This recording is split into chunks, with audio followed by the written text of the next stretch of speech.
Welcome to Midweek Multiplied, everybody. I want you to break out your notebooks and buckle up because it's about to be a wild ride through the book of Numbers.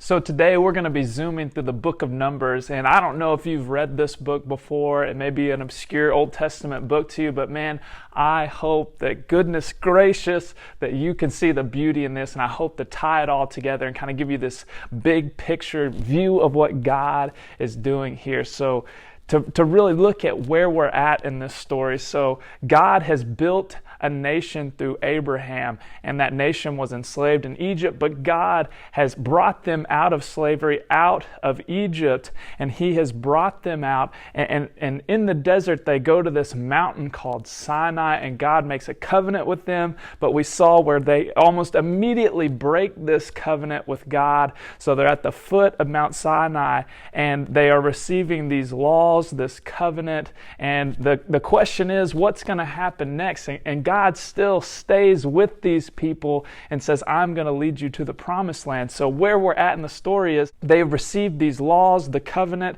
They've established a tent of meeting, this tabernacle where God's presence will be. And then it's like, what will happen next? So last week we talked about this configuration of the camp and the way that it's centered around the tabernacle, this holy tent. It's centered around God's presence. And also whenever God moves, whenever God leads, that they are going to follow. So we left in chapter 9 and now we're in chapter 10 of Numbers. And what you need to know for this story is the Hebrew name for Numbers really translates to in the desert. So this book of Numbers really is the story of the Israelites in the desert. And so as we look at the scriptures for today, like we get to see this narrative start in chapter 10, where they leave, where they actually embark and they take off into the desert towards the promised land. And I'm going to fly through some of the high points of this, and then, man, we are going to slow down, and it is going to get so good and so relevant for you and your life in 2020 at UAFS. So as they take off, the cloud lifts from the tabernacle and leads the people into the desert, but then almost immediately, the people just blow it. Things go south really, really fast. So the people complain about their hard lives in the desert, and it says that the Lord burned among them, and it's like the fringes of their camp start to burn. But then this amazing thing happens that we're going to see over and over again, where Moses prays for the people and this fire relents. Moses intercedes and the fire relents. And so then almost immediately after that story, the people start to say, like, man, we had good food in Egypt. We had meat. We had all this delicious food. Now all we have is this manna. And so they start to complain that they want meat. So God gives the Israelites all the quail that they want. He brings this wind that brings quail in, and they eat all the meat that they want. But because of their disbelief and disobedience, He sends a plague on these people. They're struck with a plague from God. And so this is going to get pretty crazy, and I want you guys to continue to ask this question: what does this say about God? And so if those were chapter 10, 11, in chapter 12, Miriam and Aaron, these brother and sister of Moses, actually start to oppose Moses himself. So the Israelites are kind of grumbling against God, and then you see Miriam and Aaron opposing the leadership of Moses. And so in this part of the story, they're kind of challenging his leadership, and then God brings this plague of leprosy down on Miriam. And so again, Moses intercedes for her, for Miriam, and God heals her. So God gives her leprosy, but then heals her. And so then in chapter 13, this is maybe a story that you're familiar with or you heard a little bit about. God tells Moses to send out spies to scout out the promised land, the land of Canaan. So there's one person chosen from each of the 12 tribes, which, remembering back, these tribes came from Jacob. He had 12 sons, so these 12 tribes. each one sends out a spy. And so they're gone for 40 days, and they go over to the land, and they come back, and they're like, this land is great. And the biblical language that they use for it is, man, it's a land flowing with milk and honey. It is abundant in resources. It is good in every way. And I want you guys to read these stories, because this is just a shell of me presenting this is just a shell of what the story describes. And so they have this where this land is good, but then like 10 of the 12 spies say, but the people there are much too strong for us. Like, there's no way we can take this land. We are going to lose if we go to battle against these people. Their cities are too big. They're too big. And they even reference some of the things we saw earlier in Genesis, like these half man, half angel. They're like, basically, we saw the boogeyman over there. Like, we cannot take this land. But there's this one guy, Caleb, and Caleb says, no, we should go up. We should take the land. God is with us. Like, we should do this. We can do this.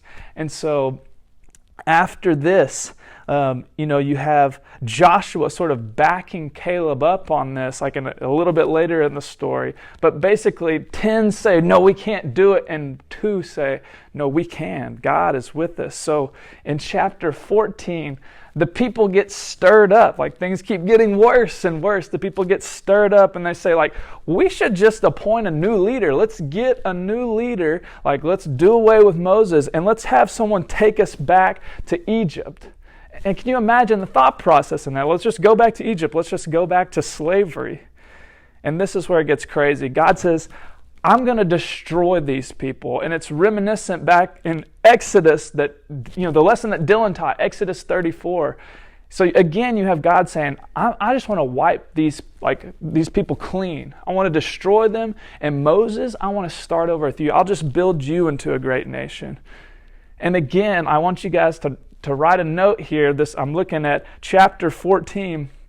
It reflects back to Exodus 34. So again, Moses appeals to the reputation of God to the other nations. He says, you can't do this, God.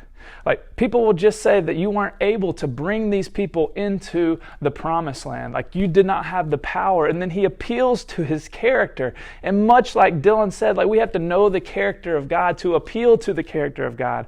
And so again, he says, you're slow to anger. You're abounding in love. Like, these beautiful characteristics of God. But then again, he mentions, but you do not leave wickedness. You do not leave sin unpunished. So you have this kind of dynamic between justice and mercy reflected in these verses in chapter 14 and reflecting back to Exodus 34.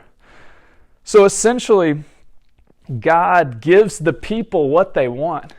And he says, none of the people that were brought out of Egypt, that saw all the wonders when I parted the Red Sea, none of these people will enter the promised land except for Caleb and Joshua, these 2 people that said, yes, we can take the land. God is on our side. And so it's this extremely sad scene that is a landmark case, a landmark idea and story and narrative in the Old Testament. These people are God says they're going to wander in the desert for 40 years until this entire generation dies. And then I will bring the next generation into the promised land, but none of these people will enter.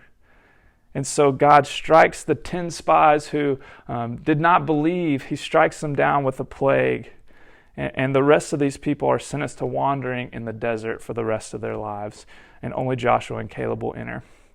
So what's crazy about this is the next day, they're like, we messed up. Like, let's go, let's take the land. But it says that God's presence did not go with them. The people that went to fight in the land of Canaan, it says the ark stayed still. God's presence was still in the camp, but he did not go into battle with them. So all these people go up to try to say, no, we can do this now. But God doesn't go with them. And they get their butts beat and they get beaten in battle. And so it's this extremely sad scene where they did not believe in God at first. And then they lose this battle. And then it gets worse. So you think that this would be enough. But then in chapter 16 and 17, you have the rebellion of Korah. So it's basically this group of Levites. And they rebel against Moses and Aaron, and they challenge their leadership. And they say, basically, what makes you guys so special? And in this crazy narrative that you need to read for yourself, like the earth swallows up these Korah and his followers. And then in the next chapter, this confirmation, we had the confirmation of Moses being kind of the lead guy there. You have this confirmation of Aaron and this amazing narrative, like with some crazy stuff that happens with the staff. God says, I'm renewing my commitment to Moses and Aaron as leaders. And so they continue on. This story, this craziness of numbers, this story in the desert continues on, and they continue traveling in the desert. They go to the desert of Paran. And so this is when it gets even sadder. Like the people start saying, man, did you bring us out here to die? I'm dying of thirst. Did you just bring us out here so that we could die? Is that it? And so it's again this grumbling. And so God tells Moses, hey, just speak to this rock, and water will come out of it. And so the people continue to complain, and Moses gets so fed up. He says, you rebels, are we to bring water from this rock for you? And so he strikes the rock in his anger twice with his staff, and water gushes forth. So there is water that's provided. But in this very interesting narrative here, this interesting account, God told Moses to speak to the rock. But then Moses says, are we to bring water from this rock? When he gets annoyed with the people, he gets frustrated with the people, and he calls them rebels. So when he says, do we have to bring water from this rock? He puts himself on equal footing with God. And because of this, he dishonors God. And you cannot dishonor a holy God. And because of this, Moses has the same fate as the rest of this generation, that he will wander in the desert and he will not get to enter the promised land himself. And so it's just getting sadder and sadder and sadder. It's like those commercials, but wait, there's more. So this last sort of portion that I want to highlight is in chapter 21. How could this get any worse? You thought the rebellion was over. You thought that things couldn't get any worse. But here we go. The Israelites rebel again. And so in this super strange kind of story that is highly significant, God brings snakes, poisonous snakes, to bite the people. And so yet again, Moses intercedes for the people, and God tells him to make this bronze serpent and lift it up on a pole. And all the Israelites that look at this snake on a pole will be healed. So that is the craziness here. And what are we to do with all that? What in the heck are we supposed to make of all of that? And so just so you know, I want you to read, chapters 10 all the way through 21 yourself, and really through the end of the book yourself, because it's way better. I left out some craziness. I left out stuff like a talking donkey so far. I've left out this extremely intense but also amazing thing where God tells Moses to give these women land ownership, which is no big deal to us, but this would have been a huge, huge deal culturally in this time period. There's so much more that I'm leaving out. But so far, as we've looked at this stuff, what in the heck are we supposed to do with this? All right, so how are we to make sense of all this? And I'm so excited to share this with you guys. So in chapters 22 through 24, there's a story, and I really think it's a linchpin, bringing some of the stuff that we talked about and this story, these concepts together so that we can make sense of what is going on in the book of Numbers and how does that apply to the New Testament and our faith today. So in 22 through 24, there's a story of this king Balak and this prophet Balaam, this pagan prophet. He's not a prophet of God necessarily. And so in this story, it gets so cool. Like, it just really gets cool. So this king of Moab, Balak, is super nervous basically because he's got 600,000 people coming through his land, and they kind of have a reputation. They've won some battles before. And so basically he's really nervous. And so he hires this prophet, Balaam, to basically call down a curse upon these people. So he hires them, and what happens is this pagan prophet, he doesn't curse the Israelites, but 3 separate times he actually blesses the Israelites.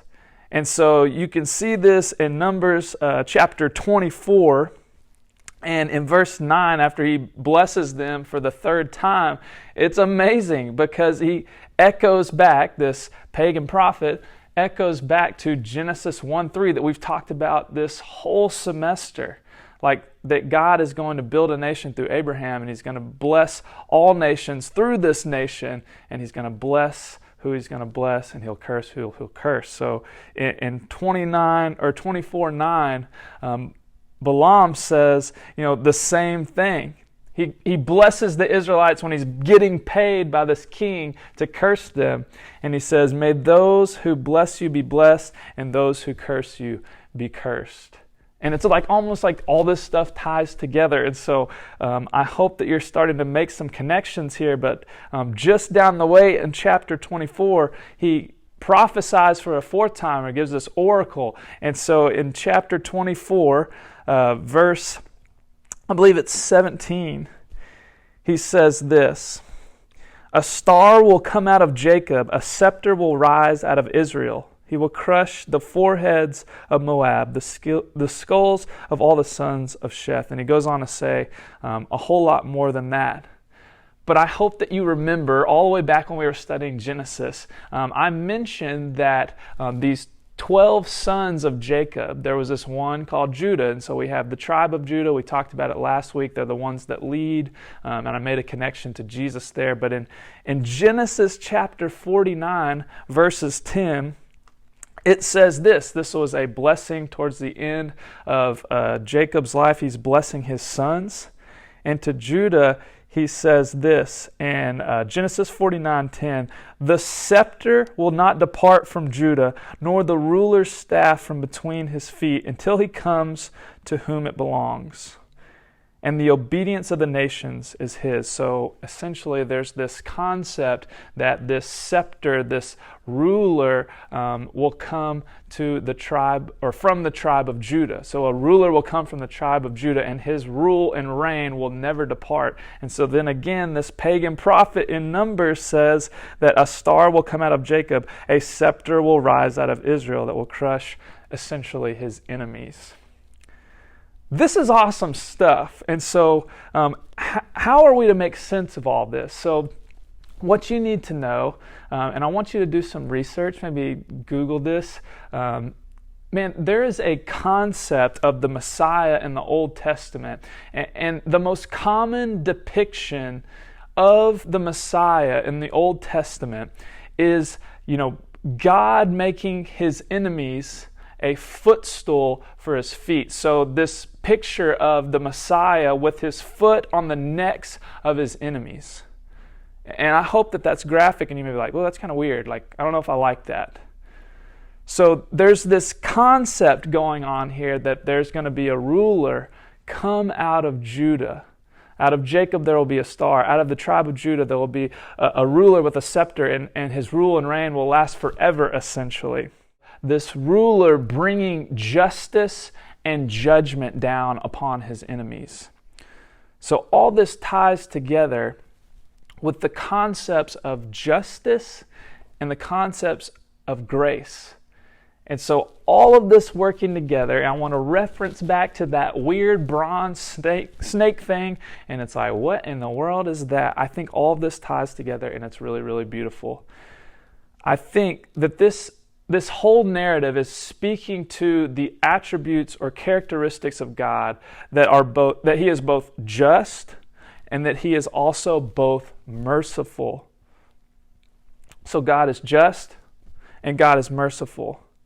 And so this bronze snake.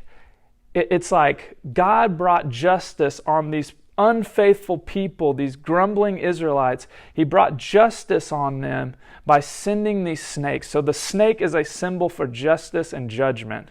But then also a snake, a bronze snake, is held up on a pole, and it becomes this symbol of healing and mercy. And so simultaneously, this snake is a symbol for justice and a symbol for mercy. And so how does this all tie in with God bringing on plagues and God bringing mercies and quail and water and provisions on the people of Israel? And how does all that tie in with Balak and Balaam here? So I think all of this ties into these concepts of justice and mercy. Jesus is a symbol. Jesus is the full representation of God's justice and mercy. So if you look at John chapter 3, verse 14, it says this: "Just as Moses lifted up the snake in the desert, so the Son of Man must be lifted up, that everyone who believes in him may have eternal life." So Jesus is this amazing symbol of God's justice and mercy. And if you don't like this concept of God bringing down plagues and justice and crushing his enemies, the Messiah crushing his enemies, man, that is such an American idea. Like, put yourself in the perspective of someone maybe in a different country, maybe in a different time period that has gone through genocide. Do you think that it is scandalous to them, this idea of God crushing their enemies? So the people that have experienced these atrocities and things like genocide, people that have been oppressed, the idea of justice, that is not scandalous. It's this idea of grace that is scandalous. How are you letting these people off the hook? And so I want us to recognize our own biases within ourselves when looking at these ideas of justice and mercy. And so all of these concepts really come together with this story of Balaam up in the hills, and he's blessing the people. But down in the camp, these people are basically cursing God. They're grumbling against God. They're rebelling. So all the time that they're doing this, God is up in the hills with Balaam, and he is blessing the people. He is protecting the people. So all of these concepts are tied in together. So as we land the plane, I want you guys to know that in this whole narrative that is called the Bible, this whole storyline, that these stories and Numbers, I've encouraged our small group leaders to read the book of Numbers, and I pray that you are reading the book of Numbers and learning these for yourself, because man, these stories are such, to me, the best way to put it is they are such landmark cases in our faith, in us, and there's so much for us to learn that they are, commentated on throughout the Bible. So you can see this throughout, but I really want to highlight just a couple. So basically, the biggest one being 1 Corinthians 10. So I hope you're taking notes. I hope you wrote down those verses, or that verse from John and Genesis, thinking about all of these concepts, but in this concept of what can we learn, how does this play a part in our faith, the Apostle Paul talks about this in 1 Corinthians chapter 10. And I want you to read this chapter. It's really just the first 13 verses. But here's what he says. When he's thinking about these stories and Numbers, he says this in verse 11. "These things happened to them as examples and were written down as warnings for us." And he goes on to say much more than that.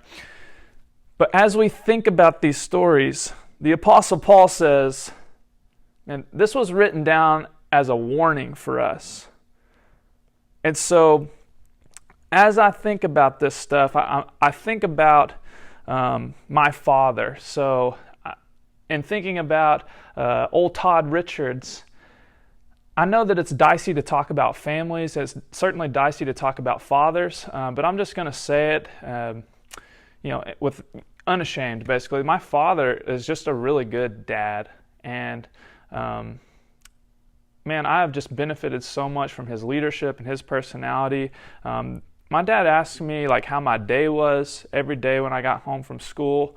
There was never a day that went by that my father didn't tell me he loved me. There was never a baseball game or any activity really that I went to that my father did not attend. So, man, I understand that probably most of you out here or listening to this video probably did not have an experience like that with your father, and maybe your whole family is just bonkers and crazy, and that's just a sore subject. But here's the point that I want to make with my father. The reason that I got that blessing, the reason that I got the upbringing that I did, that me and my brothers did, was because my father's father did not do any of those things for him. Never, when my father got home from school, did my grandfather ask him how his day was. I'm pretty sure it wasn't until late in his life that my dad heard my grandfather tell him for the first time that he loved him. He never went to any sporting events. And so what I'm getting at here is, regardless of what your father is like, regardless of what your family is like, man, there is so much that you can learn, and maybe you had the opposite experience, and it can be a warning. And I know that's really simplistic. You're like, duh, like maybe your family, the generation before, is teaching you how not to be. And so I am benefiting from my father understanding what a warning from his family line is like. And so if you did not have a good family, like quite literally, praise be to God for what he has done through Jesus, because as I understand it, Jesus says if we have faith in him, then that puts us into this new family, this spiritual family. So you can be surrounded, and this spiritual family, that's this family of Christ, other Christians in the church, that should be closer than even your blood, your biological family, that we are in this, as we've talked about, we are children of Abraham. But also in this spiritual family, we have our ancestors here in the Israelites. And Paul says we've got to learn from our family history so that we don't repeat it. We can't repeat their wanderings and failings in the deserts, because if we don't learn from their wanderings in the deserts, we are doomed to wander in the desert ourselves. And so I am begging us to literally learn from our family, our spiritual family's mistakes, so that our children, our spiritual children, if you will be blessed. And so as I'm thinking about this, what is the lesson that we're supposed to wander? That sounds really good, but what's the lesson? And I think the warning is that God will be faithful to his promises to us, but he also will let his people walk away and deal with the consequences of that walking away from God. So what is the lesson, though? There's the warning, but what's the lesson from our family? So these stories, to me, they just really emphasize how much we as humans can defy God and really foul up and mess up this plan that God has to redeem us, to redeem Israel. And he goes through all of these, all this trouble through the priestly institutions, sacrifice, the tabernacle, these laws that kind of morally form us and reshape our hearts to overcome our selfishness and our human desire. But man, like, it all hinges upon if they can listen to these things, if they can do these things correctly, if they can follow this Torah, this law, man, they can be saved. But the kicker is we can't do it. We can't do it. Like, there's something messed up about our hearts that these external things, they never get to the root of the problem, which is our hearts. And so this external law isn't going to cut it. We need a heart transplant. We need something to change us from the inside out. And if we don't have that, it's going to be as futile as these Israelites trying to go up and attack Canaan without God. It's just not going to work. We don't have the right equipment. We don't have the right gear to get the job done. And so the answer is we need Jesus. Man, we need the mercy and grace of Jesus. It's not going to be by our own buckling down to follow the Torah and all these things. It just doesn't work. And so it's a futile fight in this life without Jesus changing us. And really Jesus, through the power of the Holy Spirit, changing us from the inside out, changing our hearts, shaping our desires, allowing us to align our thoughts and wants with what God wants, and to align our thoughts with the thoughts and thinking of God. And so you have this amazing thing where God has to punish sin, but at the same time, He is granting mercy through Jesus. And so us as sinful human beings and all of our selfishness in life right now, that we're just thinking about our own self. Man, God has to punish this sinfulness in us. And just as Moses, time and time again in this story, intercedes for the sinfulness of the people, we have a better intercessor. We have Jesus speaking to God. We have the Holy Spirit speaking to God on our behalf for us. And we have Jesus. Jesus is the answer. The answer is not to buckle down and to try harder or to do anything that the Israelites did here. The answer is to have faith in Jesus and trust that He has taken on all of the punishment, all of God's justice against sin, our sin. He punished Jesus because of it. And Jesus died on the cross, but at the same time, Jesus is this symbol of justice, but also mercy. And that mercy is extended to us. And so, man, I hope that you see all of these concepts of God's justice and mercy tying in these stories, but then also tying into Jesus. It all connects because of Jesus. And so in the last 26 through 36, the last 10 chapters, these children of the wilderness generation, the whole generation essentially wanders in the desert and dies, and the next generation comes up and they're preparing to inherit this promised land. So they're essentially across the river, the Jordan River, from the promised land, and they take another census, and they even win some battles against people close by, and they begin to settle. A few tribes settle on this side of the Jordan, and then the book ends essentially poised to take the promised land. And that's what we're going to pick up next week. Actually, we're going to pick up next semester. But next week, we're going to pick up in the book of Deuteronomy, that is Moses preparing to give his final speech, essentially, to these people poised on the brink of entering the promised land. And so I hope that you guys have some good discussion this week on these stories, and I really want you to focus on what you think about God's justice in this and punishing sin, even punishing sin in Jesus, but then also this kind of scandalous grace, this mercy that God's extended to us.